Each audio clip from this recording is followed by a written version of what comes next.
சனிக்கிழமை காலையில் வழக்கம் போல் வாசலில் கோலம் போட்டு என்னோட டே வந்து ஸ்டார்ட் ஆயிடுச்சு.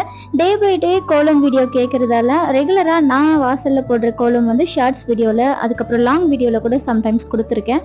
இன்றைக்கி வந்து அழகாக 3 ரோஜா வந்து பூத்திருந்துச்சு.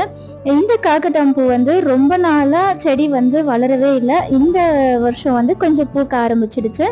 செடியே வராது அப்படின்னு நினச்சேன், ஆனால் அழகாக வந்து பூக்க ஆரம்பிச்சிடுச்சு. இந்த ரோஜா செடி சொல்லவே தேவையில்ல, ரெகுலரா பூ தந்துட்டே தான் இருக்கும். ஒரு நாள் கூட மிஸ் ஆனதே கிடையாது. அழகா ஏதாவது ஒரு பூவாவது கொடுத்துரும். அதுக்கப்புறம் வீட்டுக்கு ஃப்ரண்ட்ல முன்னாடி வந்து நெல்லி செடியும், துளசி, இந்த மாதிரி கொஞ்சம் கொய்யா செடி, சீதாப்பழ செடி, அதுக்கப்புறம் நொச்சி, இந்த மாதிரி நிறைய வெரைட்டி வந்து வச்சிருப்பேன். ஸோ எல்லாமே வந்து அழகா வளர்ந்துட்டு வந்திருந்தாங்க. அவங்களெல்லாம் ஒரு விசிட் பார்த்துட்டு அதுக்கப்புறம் பூஜை அறைக்கு வந்து விளக்கேற்றிட்டு என்னோட சமையல் ஒர்க் வந்து ஸ்டார்ட் பண்ணிட்டேன். இன்னைக்கு லஞ்சுக்கு வந்து எண்ணெய் கத்திரிக்காய் குழம்பு, தயிர், அதுக்கப்புறம் சாதம் வந்து வச்சிருக்கேன்.